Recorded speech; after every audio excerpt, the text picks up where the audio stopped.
Hello everyone, welcome back to our channel. Now in this video, we discuss the another power of Excel which make Excel much more stronger. Now there is one financial function by the name of FV which stands for future value that will return the maturity value of our savings or of our investments.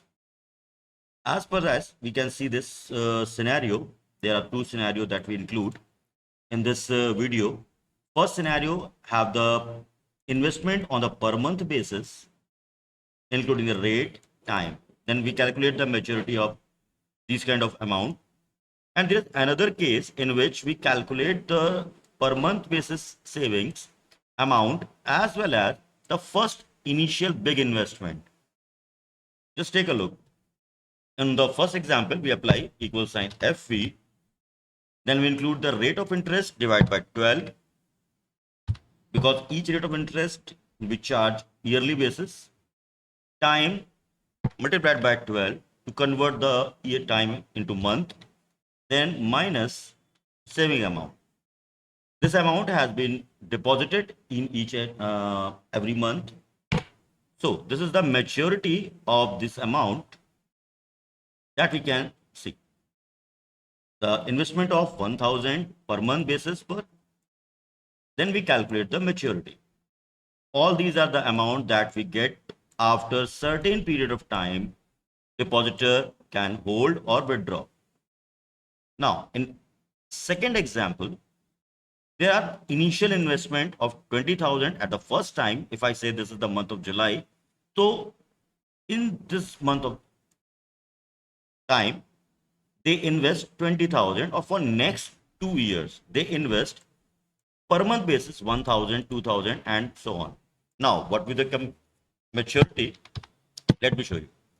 Rate of interest divided by 12, comma, time into 12, comma, minus PMT. That was the per month transaction that we do. But initially, the present value is that we initially invested in this month. That should be minus investment. And let me lock this cell because these amount are the same for each depositor.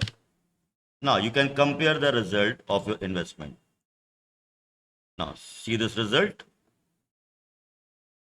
Now if I invest per month basis, what I get, you can easily cross check. And if I initially invest 20,000 and 1,000 for remaining 2 years, then what amount we get? So this is the FV or financial function through which you can calculate your SIP values, your SIP returns, your saving returns, and your FD returns. So don't forget to apply this function to calculate your maturity. I hope this video will helpful you understand the FV function.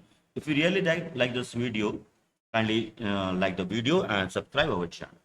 See you in next video.